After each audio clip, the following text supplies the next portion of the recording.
Hey folks, welcome to Friendly Orbit, the podcast that draws us together no matter how far we fly.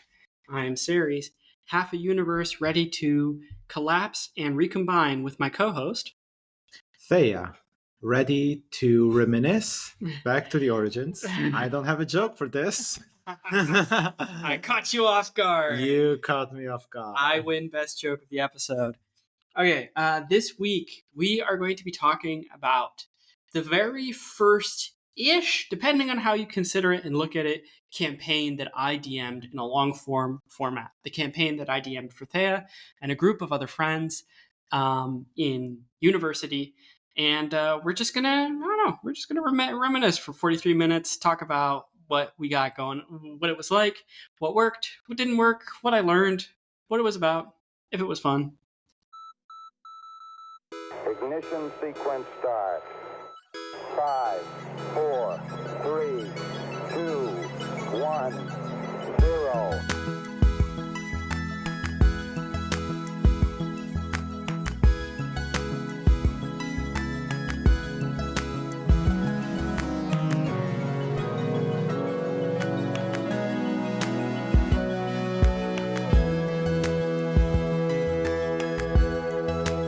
All engine running.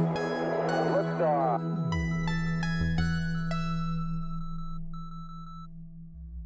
First things first, none of us knew how to play D&D, and I didn't know how to DM.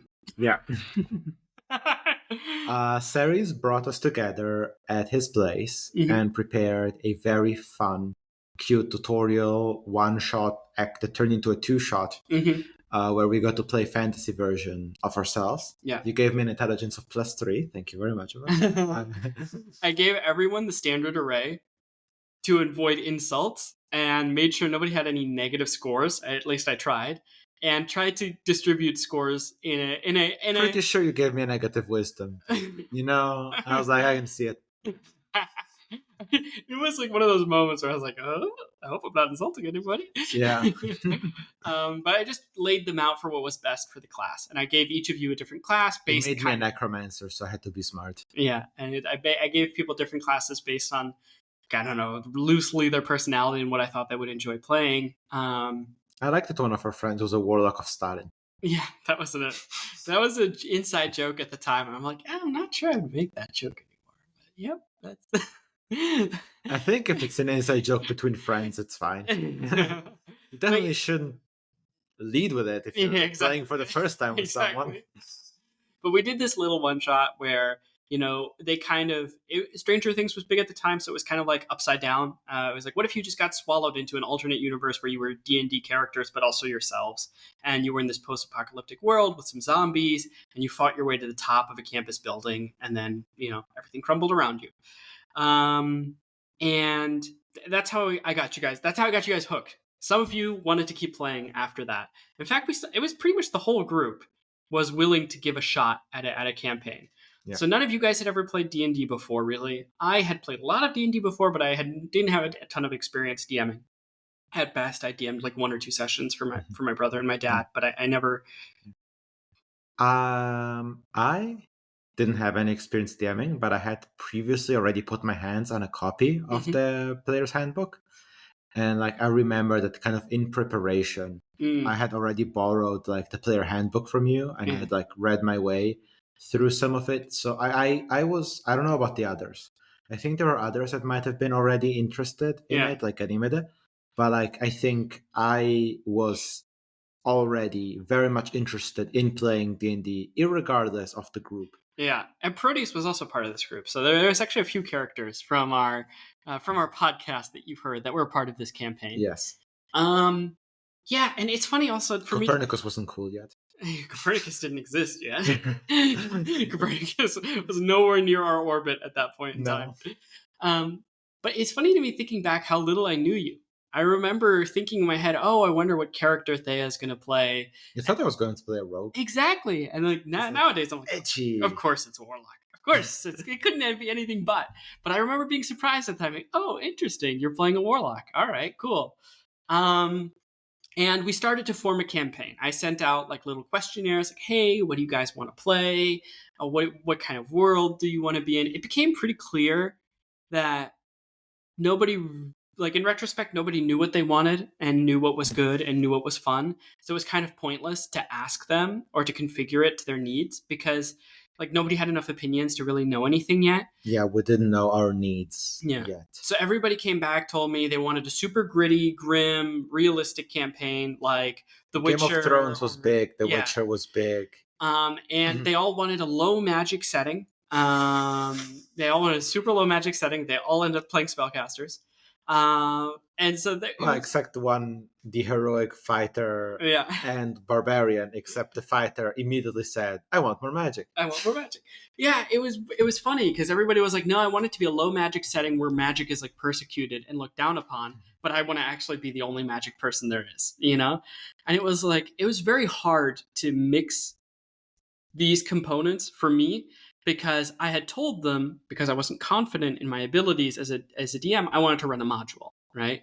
And so I was happy to adapt to the module, but there's like only so far that you can adapt a typical Faerun sort of module into like gritty, low magic fantasy, especially with a team full of spellcasters. Like, you know, it's like not low magic world if you guys are all spellcasters. There's magic on screen all the time, you know? So anyways, the module I was going to play was called Horde of the Dragon Queen, which is the prologue to Tyranny of Dragons. It's one of the first 5e official modules that was like ever made. Yeah. Which I think in retrospect shows because it's not that good. I have seen many takedowns. Like apparently there's a travel section where you just like have to roll a d20 like 100 times. And like every time it comes out to 20, you get a random encounter. That's the whole chapter. That's insane. What if you roll 19s the whole time? That's the best part. Like you could go through it and mostly have 0 effects, but you have to keep roll again. Yeah. Day is fine. Roll again. Day is fine. Roll again. What a fun gameplay loop. So interactive. So interesting. Can you imagine like using your halfling luck every day? Reroll that. Yeah, that's a 2 actually. Oh, natural 20. Oh, sorry, that's a 1. You always have. Like... Oh, sorry, not the halfling luck. That's of course not what it is. I mean the divination wizard feature. I was gonna say the portent. Because that recharges every day, and then you every day you have pretty good odds of avoiding any encounters. Actually, no. Actually, no. Imagine as an inexperienced DM against an experienced player who just like pulls this shit off. You just be like, what? Yeah. Anyways, long story short, I was running Horde of the Dragon Queen, which is a story about the cult of Tiamat and Tiamat invading the lands, and you know she wants to conquer all of reality. She's a dark lord. She's a dragon. She's an evil dragon goddess made up of 5 dragon parts. Like she's got 5 different dragon heads, one for each color of the evil dragons in D&D. And, you know, she wants to conquer the world and rule everything and be mean forever, you know? Yeah. So that's basically what the story was. The story was, you know, the module was a town gets attacked by a dragon, and then you investigate the consequence. You investigate that. Very classic. You investigate the raid of people who attacked, like, because the dragon didn't attack alone. Mm-hmm. You follow the raiders, and then you start to get wrapped up into this plot, and then the story moves on into further chapters. Mm-hmm. I homebrewed and adapted this campaign so far that it ended up unrecognizable. Very, very little to do with Horde of the Dragon Queen. My take on it was, well, it was mostly shrouded in mystery, so I never really got to show it off so much until later on in the campaign when our sessions started to become very sporadic. There was a time where... Oh my God, actually, there's so much to get into. Our session? Like you and me? Yeah. Well, and that session, we had a one-on-one session, me and Theia, where we played like for 20 hours. And in consecutively with like lots of time skips, lots of like we covered a year of content. We need to add more context to this. Basically, at some point, Ceres was getting a bit exhausted. Yeah. And I was curious about DMing. So we decided, what if I give it a hand at DMing? And Ceres came up with a reason for why the party basically got isekai'd into another world that had gone through something similar. Yeah. But because Ceres wanted to keep it a secret from me, Yeah. he never told me what had actually happened. So I Yeah. was supposed to build a post-apocalyptic world without knowledge of what the apocalypse was, Yeah. which was incredibly difficult. And in hindsight, Yeah. a mad idea. Yeah, and no, this is like You should have just told me. the idea of transferring control of a campaign to another DM halfway through for like a flashback or other sequence, like Without giving him the information required. just in general, is a bold move. Something I would not entrust to a novice DM like myself. Or myself even more, Yeah. because I had even less experience. But to give you no knowledge of what this flashback was essentially to mean, or what this alternate universe was essentially to mean, was just... So what we did afterwards, like we played in this world for like 3 months, and then I teleported them back. Yeah. And what we should have done before this, but instead we did afterwards, was a session. Just so to dumb in catch up retrospect. I know, in Because retrospect. we could have just caught you up before the 3 months. That's what I'm saying. We could have just done it before. I know what's going on. And then, yeah. So we So did this basi- work 1 year, 52 weeks that we covered week by week. Yeah. Which was just like a mega downtime activity where I kept for every week I did another downtime activity. Because basically, so that Theia wouldn't have to play his own character while DMing in the alternate universe, right? Theia's character stayed behind in the world, so had a whole year time skip to gather information, resources, and allies. Also, the players didn't go through a year. We just did a time dilation because you liked the idea that it was going to be a year, a month, and a day or something, or a year and a day. Yeah. So we made it longer than it needed to be. Yeah. Purposefully. So basically, Theia's character had a whole year of downtime stuff to do, and so then we did this one-on-one 20-hour session. We planned 4 hours. Yeah. And then it just kind of completely kept going. ballooned because we couldn't cover. You know how we are, right? We always try to cover stuff in more detail. And tangents. And like we want to roleplay through the horse heist, which alone swallowed 2 hours of time. Wow. Oh, yeah. Oh, my God. Incredible. What is it? Herbert the horse salesman? Yeah. Who you made a halfling for no reason, but then retroactively you refused to retcon it, thus making me an idiot because I planned the whole thing around a guy that I couldn't even impersonate with my powers. Oh, yeah. It was like, wait, you didn't think about this? You've been using these powers for like 6 months now. I was like, I don't know. Like, Ceres, can we make him a very tall halfling at least? Can he be wearing a top hat? Yeah. But so we did this 20-hour time skip in which I revealed, in which much of Theia's character acquired much of the knowledge of what was going on. Yeah. My characters, maybe we can't go through all the characters, but I'll briefly touch on my character. Of course, yeah. Yeah. So your character is Andalar. My character is of D tier and D tier episode fame. If you saw that episode, Andalar, 30 episodes ago or whatever. Yeah. In hindsight, incredibly edgelord backstory, but incredibly low edgelord energy as a character. Yeah. Like you read the thing, like his backstory, and it violates almost our entire sheet of boundaries for what it's acceptable to bring to the table. Which we didn't have for this campaign yet. Straight up led with sexual assault. Yeah. Straight up led with slavery. Yeah, because you were a half drow character. I was a half drow character, and basically because we were playing the setting more or less as written, the only way you could have a half drow, which in hindsight, no, we could have just said that, they're good drow. You guys wanted a gritty setting. We wanted a gritty setting. So drow are slavers and racial purists. Yeah. So my mother was captured by the drow, and enslaved, and then raped, and then she had to secretly give birth to her child and hide it in the slave apartments with the help of other slaves until she gets found out. At which point, the baby is saved and sent to the surface through some tunnels. Because the child at that point is 2 years or 3 years old, can move and can go through much smaller holes.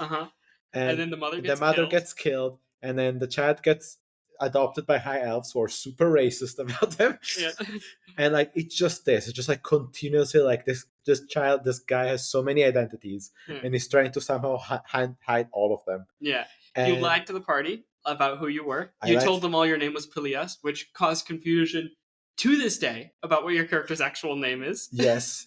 And I picked Warlock as a class. Which, of but course, you told them you were a cleric. I told them I was a cleric. I was a Warlock. Of course, they had never played D&D. They had no idea that Eldritch Blast was not a cleric ability. Yeah. Also, Ceres kind of like warped the campaign to make to kind of like introduce the idea that my patron would be important. Yeah. Kind of retroactively. So this was interesting, right? You wanted kind of a great old one patron. Yeah. And I thought, oh, that would be interesting, bringing a great old one patron into the setting. And I thought to myself, well, a great old one patron is usually evil. And it tickled me the idea that the great old one was not actually evil. That the great old one appears foul, but is actually fair, you know? And that next to one night I was just inspired and I wrote an origin story for the cosmology of the setting, right?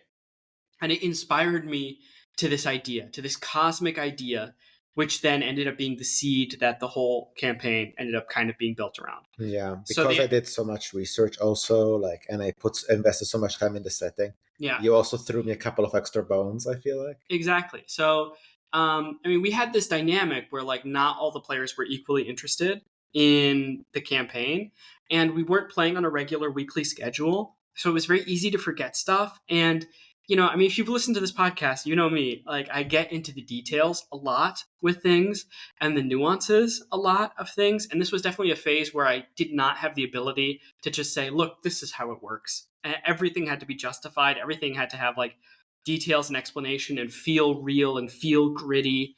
And so this mystery was very difficult to communicate because a lot of we would spend so much time on very minor things ultimately in the scope of the campaign, and people would forget all sorts of details. So every time an element of the mystery was revealed, it was almost invariably the reaction was, huh? Who is that again? What? Where is that? Does that? That's interesting. Yeah. My favorite is when you reveal a mystery and it's that seems odd. It's yeah, doesn't it? Maybe. And what if you put it together with the other piece of information I gave you 3 weeks ago, the last time we played? Yeah. Does that ring any bells? And I was no. Yeah. And Theia was, of course, a uber duper nerd and super invested and keeping more track of these things than everybody else. Yeah, I remember the session after the 20-hour session. Yeah. Because that still happened. The day that session ended, yeah. We said goodbye. No, we didn't even say goodbye. We just left my apartment together to go to your place to play D&D with our friends. Yeah. So it was the complete draw, yeah, so drained. 24. So tired. Yeah, exactly. Yeah. 24 hours of D&D and 48 hours of time. Yeah. I was, yeah, but yeah, I had to re-explain all this lore that had accumulated for the entire party. Yeah. And then, of course, there was supposed to be what was the sessions that I DM'd mean for it? Even I didn't exactly know because you were so cagey. Yeah, I was super worried that my mystery plot would be revealed too soon, that players would understand what was going on too soon. And so I had the dials on the red herrings and the misdirection and the amount of clues people were receiving and the directness of information people were receiving dialed up to 11, right? You were almost operating we were going to be movie detectives. They're always you need it because people are paying attention. Yeah, I was DMing as if I was DMing for CinemaSins or something like that, people who are watching pausing every frame of the movie, reading into every single little clue, right? Attaching to. And I also have this feeling that if the mystery is revealed, then the setting is, then that's it. That's the big excitement of the campaign, right? And it's but that's juvenile, in retrospect, that's not really, you guys could have figured out the mystery early on. That would just pivot the focus of the campaign, right? Yeah, and when you have a table of I feel 6 or 7 people, the fun of it is hanging out, doing crazy shenanigans as a party. Yeah. It's not a super serious. That was the other thing. Yeah, this campaign was super duper serious, right? Partially because you guys voted for it. Partially because as a new DM, of course, you're not confident. So you want everything to be super serious and to be taken seriously because you don't. Edge of extinction, baby. You haven't built up the confidence to get laughed at and to get your setting laughed at. I mean, even now, I have trouble with it when you guys joke about Heart and Steel, even though Heart and Steel is supposed to be jokey, right? But like jokey in parts, serious in parts, and jokey in parts. It's Merry supposed Christmas. yeah, exactly. It's supposed to feature both. But then when you guys joke, sometimes it does make me feel weird. It does take a lot of confidence, I think, to put so much of your personality into a campaign setting and then have people like not take it super duper seriously. So of course, as a novice DM, you're like, the cosmos hangs in the balance. If you don't do this, I will kill 7 babies on screen. So you really better do it. But so let's talk about what the campaign ostensibly, in my mind, was supposed to be about. Yeah, let me wing it from what I remember. Okay. So essentially, the campaign was about a cosmic event where a powerful cosmic force that had been previously separated from the world was going to like rejoin it. And the two possible outcomes was that like it was going to be like a harmonious join, or it was going to be like a violent shakeup followed by another tear. And these two forces, the one that is joining up was called the mind, and it was essentially like a great magical cosmic principle of like grandeur and magic and wonder and chaos. And instead, the other one was called the spirit, which is the kind of like the force that currently dominated our world, which was that was kind of like the mundane, reliable, orderly force. Material as well. Material, It was kind of like cognitive versus material was like one. But yeah, you're right. That's interesting they called spirit, because spirit is often just opposed to the body. Yeah. It's like I was turning that kind of classic trinity into a binary, and it was intentional that like it seemed like each had characteristics that canceled one another out. You know, it's like if this one was more cognitive, then this one was more spiritual, right? Yeah. If this one was more mental, this one was more physical. If this one was more energetic, this one was more material, right? Like it was always trying to sort of create these polar opposites. And the mind was kind of had started to leak into the world. That's how I became a warlock. Yeah, so that was your patron. Your patron was this cosmological principle of the mind. Yeah. Very, very difficult to talk with the mind. Yeah.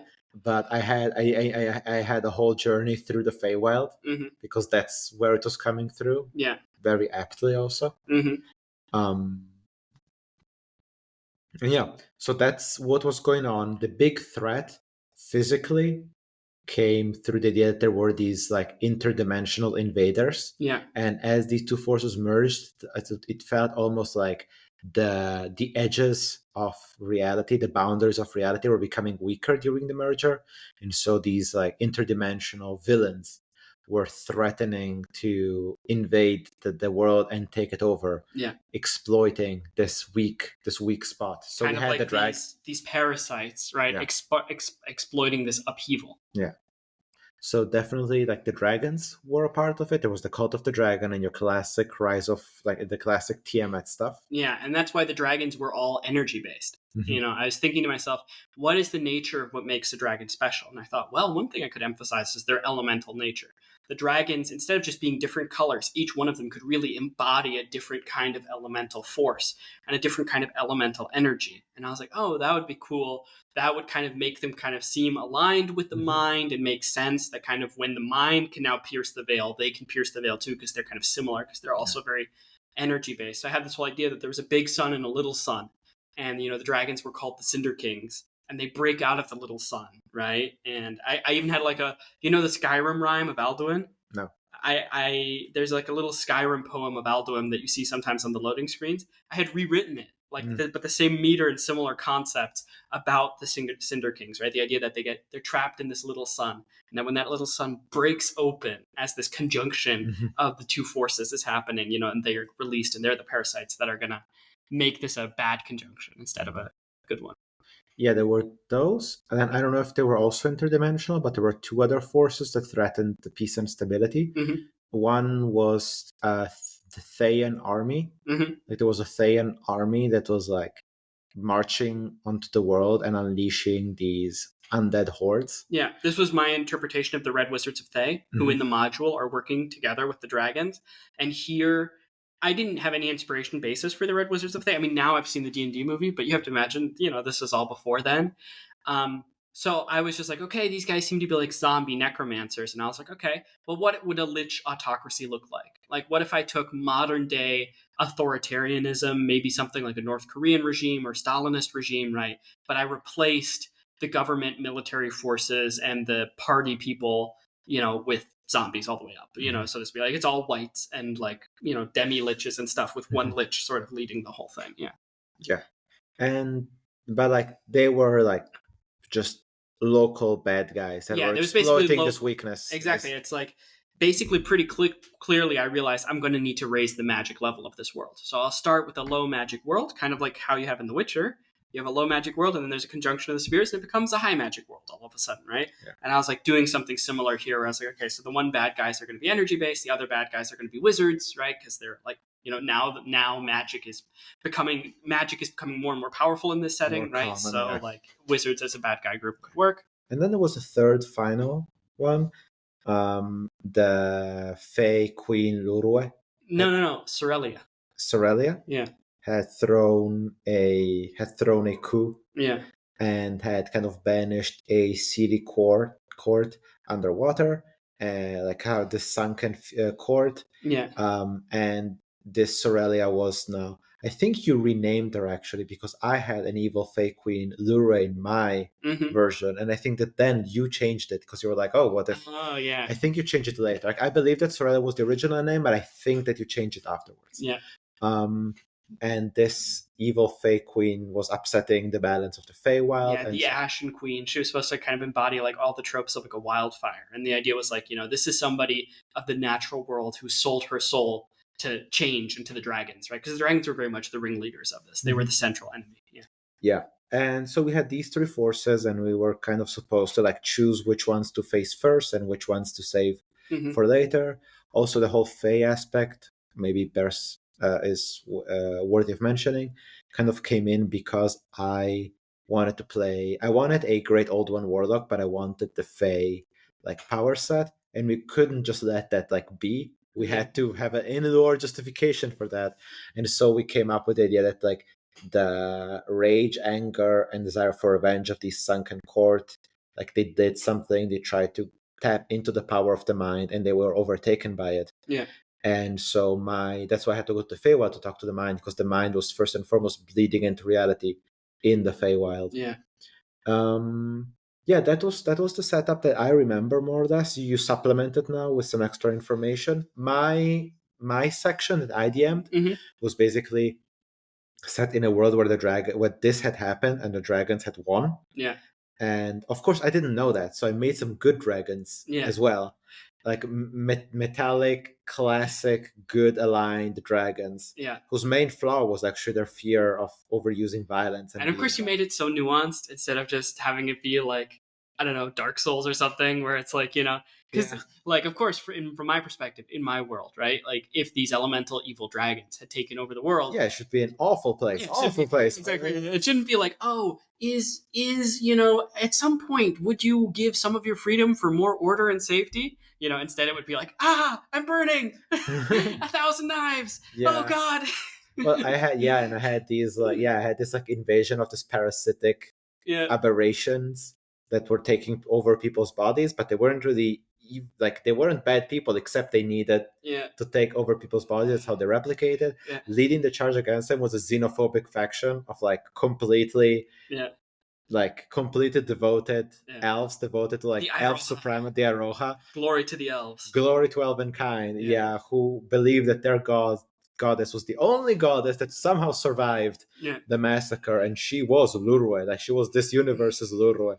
She was on the other side, and no one could prove it because their city was like this hive in the desert, built over a big like oasis in the desert, and the lake of the oasis led into the Feywild. And so, you can see how deep it went. Like, you can see. Even I, a novice DM, was like, well, my racist elves will have a very deep culture. I had 3 different political ideologies with like the history of like, first it was like the like genocidal route, and it was like the domination route, and now there's this new modern synthesis, which is like more modern, and some of them embrace it, some of them are not, and it's like there were all these kind of like I had my evil elves had 3 different ideologies. So like, can you, and that's like also the thing for me, right? I have this cosmic collision of 2 forces that I was not going to let you guys know enough about to fully understand. And then I have a cool story guide. Can we know it? No. Yeah, exactly. And then I had a faction of 3 different types of villains that aesthetically are all completely different, right? Also, one of them are called Fae, and the other one are called Thay. Yeah, which to me is like, one's an F, one is a TH. Also, I didn't name the Red Wizards of Thay. That's just what they're called. Also, one is an A and one is an E. But to my non-native speaker table, it was definitely a mistake. Yeah, I remember in our one-on-one session, that's the first time that they came up. And it took me a moment to figure out that when you're saying Thay, you didn't mean the Fae. Because I was aware of the Fae. I wasn't aware of Thay. And then I figured it out. And then when everybody else joined the table, I was like, okay, let me explain this. Yeah. So it was convoluted, right? To say the least. The scope was far too epic. I bit off way more than I could chew. We didn't know what we wanted. We had this skip in the middle. Still, in retrospect, counting it all up, I appreciate the world building.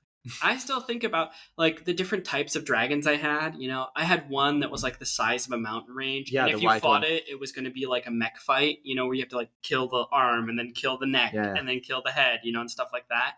And it was like dumb. I was like, no, this is a savage predator. Like, this is not one of those things where dragons have all different kinds of abilities. This one is a dumb dragon. It is not any smarter than a dog, right? And then I had the other one, the fire one that was the most elemental, that was made of pure fire and like this raging inferno that could melt steel and had 2 heads. No, actually, I think that was a different one. Because I also had... Probably the green one has 2 heads. Yeah, right? The green one was like all poisonous, and not just poisonous, but necrotic, right? It created these diseases that slowly turned people into dragons and mutated them, and it had 2 different heads, you know, and it was like pestilent, more so than just poisonous, you know?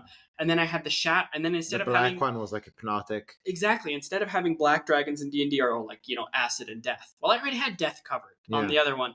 So my black dragons were much more shadow-oriented, right? They existed in darkness. They existed in the madness of combat. And like, I remember so well writing their stronghold and like the feelings that I think the more you got there, the more psychically warped you got. You know, you felt like you felt your pulse raise. You felt your breath come quicker. You felt the cold rain dripping across your hot skin. You felt the drive to kill, to do violence, to, you know, succumb to the madness, right? And so... I remember there were shadow demons in the fortress too. Yeah, so they were like these shadowy, corrupting dragons, right? Instead of just like, oh, I breathe acid, which I thought was, you know, kind of lame, right? And then the blue one, of course, those ones are like the tyrannical leaders in typical D&D lore. So I really played that up. I was like, this dragon is carried on the back of a pyramid-shaped palanquin carried by 1,000 people at a time. You know, like this dragon is the ultimate tyrant of the waste. This is the dragon that's organizing the cult of the dragon. This is the dragon that bends empires to its will, you know? Yeah, it's funny, the red dragons are supposed to be like the strongest, most iconic of the chromatic, but like the blue ones kind of steal the show because like they do everything that the red dragon does and more. Yeah, and lightning is cool as hell too, but like fire isn't the only impressive element. But so like I look back on that core and I'm like, yeah, of course, if I could do this again, A, I would let you guys in on the conjunction way earlier. B, I would never have you skip universes without telling you exactly what the moral of the story basically is, right? Especially to me. Because I informed you afterwards, right? Like you were informed by the time the session came around, right? So I could just inform you before we do the time thing. To skip. Like we just play your year time skip before this happens, and then it's all good. I can also just prepare. Exactly. And I was just so nervous. I was just so nervous about everything, like anything going wrong, and that fear held me back, right? And then I would, and maybe I wouldn't even ever do the alternate dimension shift at all, although it is kind of cool. But I would let you know early on about the conjunction, and the only villains would be the dragons, right? And everything would lead back to the dragons. Everything would focus on the dragons, right? Instead of having like these 2 other antagonists, you know? Yeah. And like... On my side of things, like, I'm thinking back now about like how I played that campaign. I don't have too many regrets. Like I was generally committed. I think I played my character as he was meant to be played. Yeah.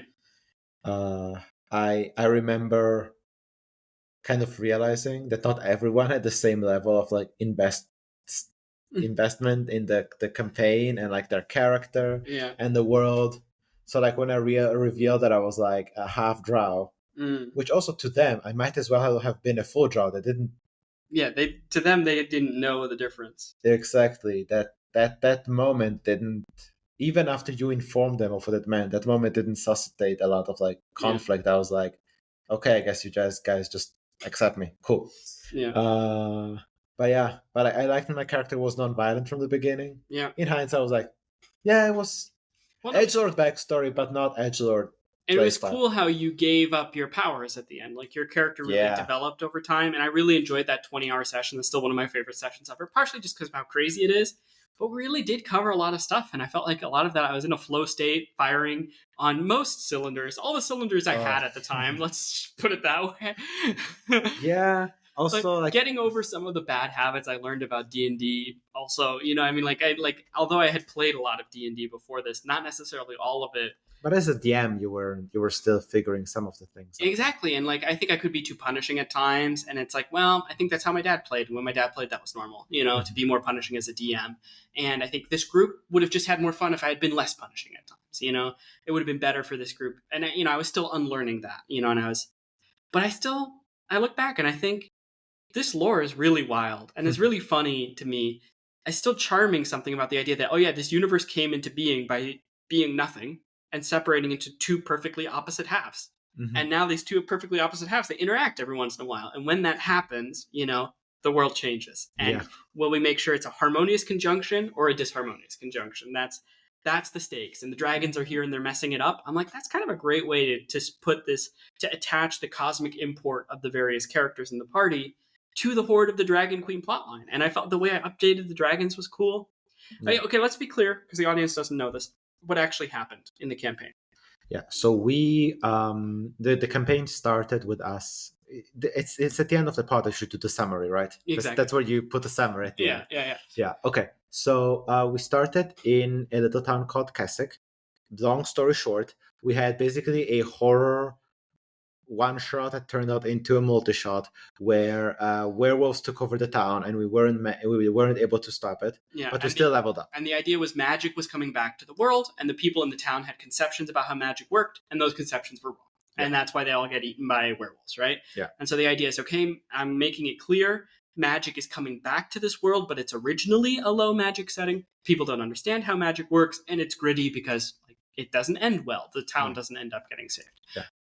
We walk through... Which, still, in retrospect, Keswick is one of the most dramatic and insane things I ever pulled off. The fact that you guys had fun doing that was insane. And the fact that I pulled that off was insane. And I still look back at that, and it's like, beginner's luck, huh? I don't know if I could pull that off today and make sure it... I feel like I just took a huge swing and a huge risk, and nothing bad happened. Nobody got really upset with me, even though they could have totally. Yeah, absolutely. That was the opposite of power fantasy, it was a horror story, and you were the protagonist. The opposite of being a hero. Yeah. And then you guys came to the town that's being attacked by the blue dragon. That's how the module actually starts. Yeah, the module actually starts with Reminisce. You're already a party just when the module starts. It's like you're all here and you're a party already. And you guys arrived in Reminisce, and a blue dragon attacked, and a bunch of forces of the Cult of the Dragon attacked. And then we spent 10 sessions fighting through all the different stages of Reminisce, because holy shit, in the module, the Siege of Reminisce just goes forever, and there's all these optional fights that I wanted to put in, because of course I was I wanted to make the most out of the game, and I didn't understand that more wasn't better necessarily. Yeah. We fought through the town. Then we walked along the river to reach the keep. Yeah. In the keep, there was this NPC quest giver NPC that was a halfling, and he was handing out these kinds of quest tokens to cash in after the siege. We went on a quest into the caverns of Reminisce to get on the other side of the tunnel. The sewers of Reminisce, where I came up with my own gelatinous ooze-based puzzle that doesn't exist in the original module. Because adding more content, always better. Because I was inspired. Yeah, there was a church. We saved people from a church, evacuated them. We managed to bring them back, help people along the walls. Yeah. At some point in there, I don't know if before or after the dragon attacks, there was a 1v1 fight probably afterwards. Yeah. A 1v1 fight with a leader of the cult, where like a half dragon. A So half in dragon. my setting, somebody who's overcome with dragon scale, like they're almost fully converted into draconic form by this disease. Also, a big blue dragon showed up and destroyed a bunch of Lenathon. He took down the cities, most of the city's defense, and then like 2 party members, with the help of some NPCs, set up 1 ballista, shot it once, and then it left. Yeah, because Lenathon doesn't really committed to the combat. But you guys, you fought Lenathon. There was a really brave personal moment. Where Alex, Proteus's character, Proteus's shape-shifting, gender-fluid character, jumped onto the dragon and like died almost and not lost an eye. But like, in a cool epic way, like has like this cool warrior scar now and showed great personal bravery against the dragon and helped drive off Lenathon. Also, a cool detail I added is I was like, oh yeah, these blue dragons, they're so much into controlling people. One of the ways they do it is necromancy. And so it had like 2 breath weapons, and one was lightning and one was necrotic. And the necrotic one would turn people into zombies if they died from it. And that was kind of fun, foreshadowing like their sort of undead pharaoh themes that they've got going on. Yeah. But yeah, so we stressed the Siege of Reminisce because this was most of the campaign.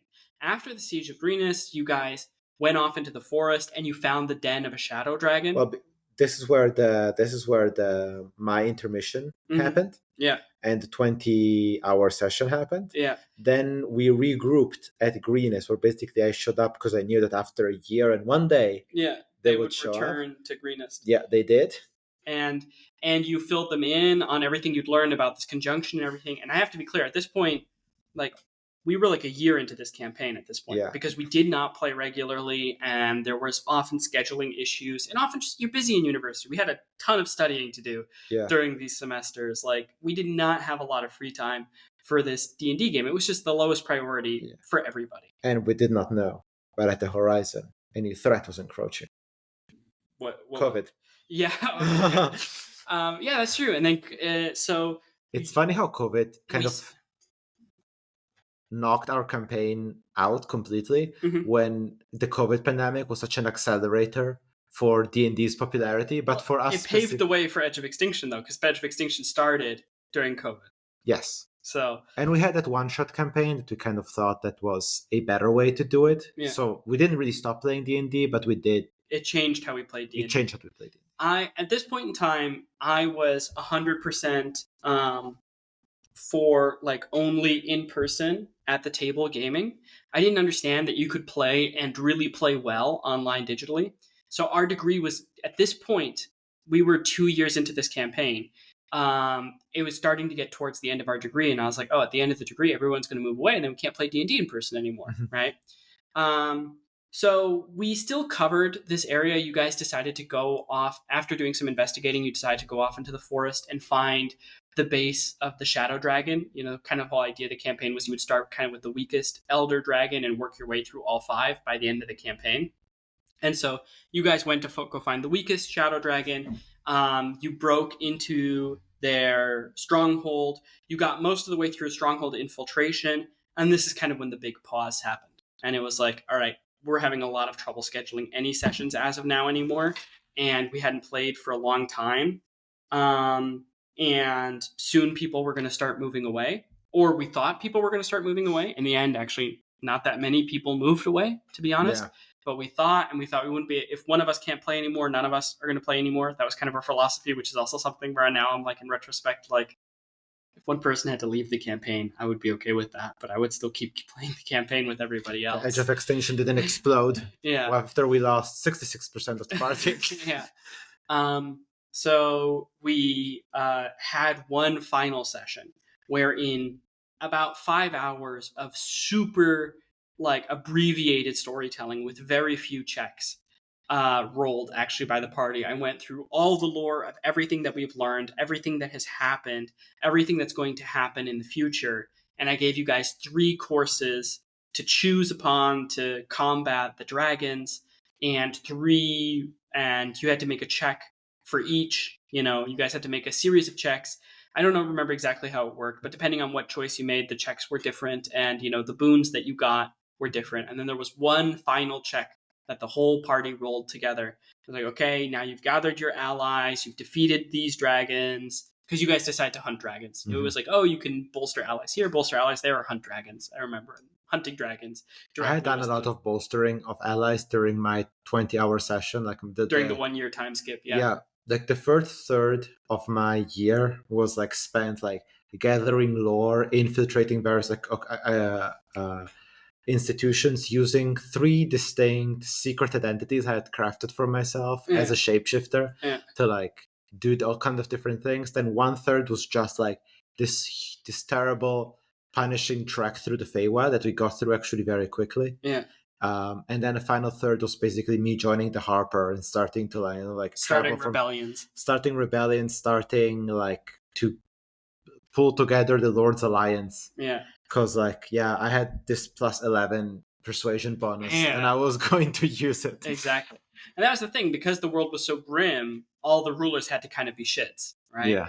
At least that's kind of how I thought of it. So there was a lot of rebellion against monarchy sort of baked into that last part of your character. I think it was a very I don't want to shit all over your world building, but I think it was a very like face value grittiness. We're like, oh, everything is awful and people are shit. And I think, I mean, not that I wouldn't have done a better job. I'm not absolutely saying that, but I think like in hindsight, having matured more. Yeah, you can do like more of this world is shit because of the conditions that shape it, but the people in it still think they're doing good even when they're doing evil. Yeah, or like, there's a healthy mix of what I mean, George R. R. Martin's world of Game of Thrones is not a world where everybody is an absolute irredeemable monster. It's a world where like power is free of, is like unburdened by morality. But like good people still exist. People still try to do good. And like also the Witcher world is not a world where everyone is a horrible piece of shit. And there is no morality and there is no hope for good. And so at the end, I had the party make one big check. Do we defeat the dragons based on the choices they'd made during that session?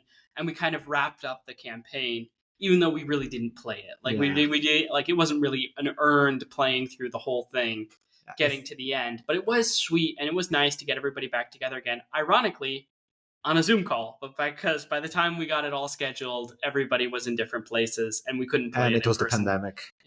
And it was so interesting. Like I still remember. I mean, first, it was nice that we did it. Like even though we didn't earn, killing all the dragons, it was nice to get closure on that. Just because like we wrapped it up. Well, especially for you and me, because we were the two who were the most tracking like what was happening in the campaign, right? I wouldn't be surprised. To most of our players, it was just the Siege of Reminisce and a little bit of other noise, right?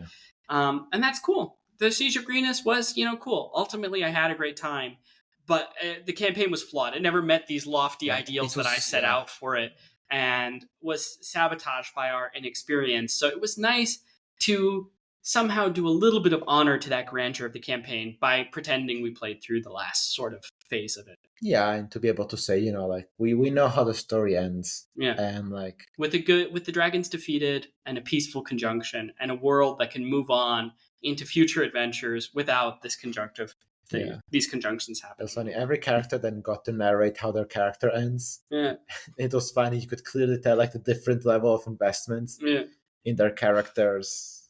Like one guy literally just walks into the sunset. Like walks away. Well, and we had another person whose character was like, oh yeah, I become an evil lich lord. And we were like, what? And I was like, yeah. That seems like it goes against everything that we just did. No, I become evil. Okay, you create an evil empire. I mean, and that'll be there then. There will be an evil empire in this setting then if anyone ever wants to come back to it. I actually did sort of come back to it with one of the player characters in my later campaign, Volume 7. Yeah. Because Volume 7 was written by that evil wizard lord. Yeah, exactly. So but I liked my character's story. I liked my character. I remember, I don't remember exactly when it came to my mind, but I remember that I was very happy when I was kind of thinking about it, and it said that my character's ending should be that he stops being a warlock. That's Yeah, and it was just nice for me as well to bring closure to the story and to be able to say, look, there once was a time and there once was a place where two forces were coming together and dragons were threatening to ruin it. And you guys fought those dragons and you defeated them, and those forces came together and harmony reigned in the land. And to just bring closure to that idea and the world building ideas that I had in my first setting that I made, and I look back at it with fondness. Of course, it was incredibly flawed, but wasn't it a good time? Yeah, it was. I had a very good time, and I got to tell the story of the elf who decided that like at first had no meaning, and then found a calling kind of imposed onto him, and then at the end decided he didn't need that to find meaning in life and moved on. Yeah. Well, with that takes us to just about the end of the episode. Do you have anything you want to plug? Do I have anything left to plug? Peacemaker Season 2, still going strong. You already plugged it. I'm just updating you. It hasn't let me down. It's going well. Yeah, Oh yes, I want to plug. Speaking of James Gunn stuff, I told you already, recently I've watched his second movie that he directed, called Super. It's a very dark, and I mean very dark, comedy about a sort of halfway delusional man who feels extremely emasculated in his life and has this very childlike sensitivity to like heroism and masculinity and religion. And one night he dreams of being touched by God and given the mission to become a holy warrior, to basically reclaim the wife that he has lost because he was kind of a dud to this more exciting club owner who's kind of getting her into drugs.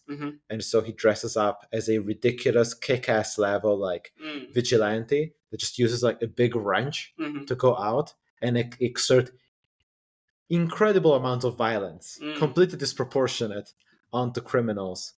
And it starts there and it goes to some very dark places. And like it's a very good movie. I think it's a flawed movie, like I think most James Gunn movies are, but it's fun. Once again, it knows what it's doing, and by the end it's cathartic and sad and tragic and funny, and it's all of these things, and it's great. It's called Super. Stars Rainn Wilson. You know him as Dwight from The Office, probably. Yeah.